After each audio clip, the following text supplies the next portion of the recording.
This is a good example when some black people are not educated, and this black man explains it very perfectly. I said, name 5 white people in American history who fought against racism and slavery.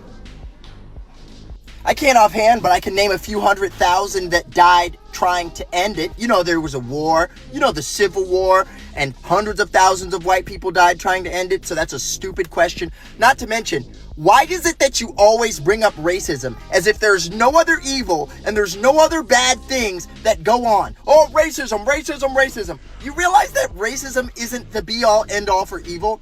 Like, let's look at it this way, okay? We can recognize that the Ku Klux Klan is a racist organization, and so therefore they're evil. But how detrimental are they to black people? Well, since their inception, they have killed 3,600 black people through lynching. 3,600. And you're like, that's a lot of people. It is a lot of people. But when you put that number in perspective, and you look at the fact that 8,800 black people are killed every single year by other black people, you're like, well, that's a whataboutism. No, that's a fact that black people are more detrimental to themselves than the Klan has been for the last 100 years. But racism, no, I am more about evil. If black people are killing black people at a completely disproportionate rate, if 31% of our incarcerated individuals are black, you go, why is that? We need to look into those things as things that we need to fight against. Because I'm so tired of hearing about race. Oh, racism, somebody called me the N-word. Who cares? Did they pay your bills? Did they die for you?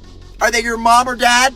Then why do you care what they think? People can have a ridiculous opinion and it has no effect on you. They're like, well, they stop us from coming up in the world. Nobody's stopping you from coming up in the world. If it was so terrible to be a black person in America, people wouldn't be floating here on rafts of garbage, climbing over walls, sneaking into the country illegally, coming here from Nigeria. Why aren't people migrating back to Nigeria if it's so terrible to be black in America? I'm so sick and tired of this narrative. You're like, well, Joe, you made it because you had this and that. You know what? You know why I made it in America? Because I had 2 parents that loved each other and a dad that stayed in my life and instilled in me a desire to work hard. You're like, oh, pull yourself up from the bootstraps. I don't want to hear it. I'm sick and tired of hearing it. We're all sick and tired of hearing it.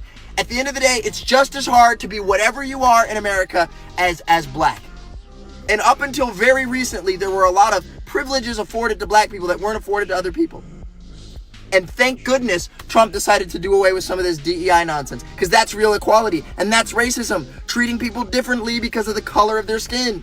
So stop pretending you care about black people if you don't actually care about the things that are actually detrimental to them.